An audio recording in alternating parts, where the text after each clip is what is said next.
House this morning.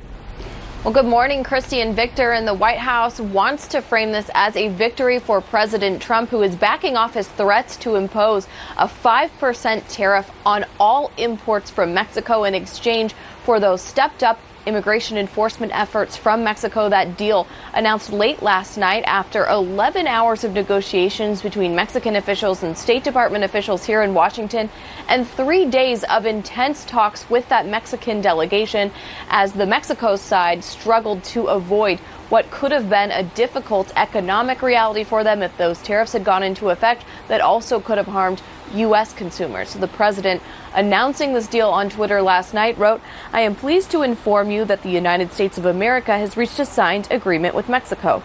The tariffs scheduled to be implemented by the U.S. on Monday against Mexico are hereby indefinitely suspended." Then he goes on to say Mexico, in turn, has agreed to take strong measures to stem the tide of migration through Mexico into our southern border. This is being done to greatly reduce or eliminate illegal immigration coming from Mexico and into the United States. Now, the Mexican foreign minister said yesterday that he believed the deal to be fair because the U.S. had proposed more extreme measures, and what was agreed to was just walked back from that line. Take a listen. As a result of these discussions, the United States and Mexico commit to a Mexican enforcement surge. Mexico will take unprecedented steps to increase enforcement to curb irregular migration, to include the deployment of its National Guard throughout Mexico, giving priority to its southern border. Mexico is also taking decisive action to dismantle human smuggling and trafficking organizations, as well as their illicit financial and transportation networks. Okay, that was actually the Mexican ambassador calling the steps that Mexico agreed to unprecedented.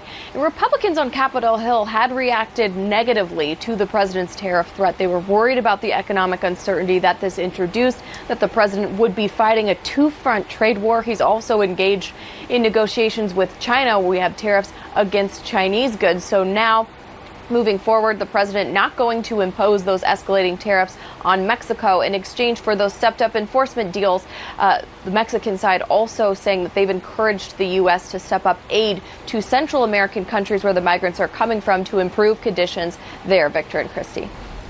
All righty, Sarah Westwood, appreciate it so much. Thank you. So now there's the additional border enforcement and help in breaking up trafficking networks. The U.S. got almost everything it wanted from Mexico. You know, the talks go on for another 3 months. The U.S. and Mexico continuing to focus on migrant crossings and asylum issues. But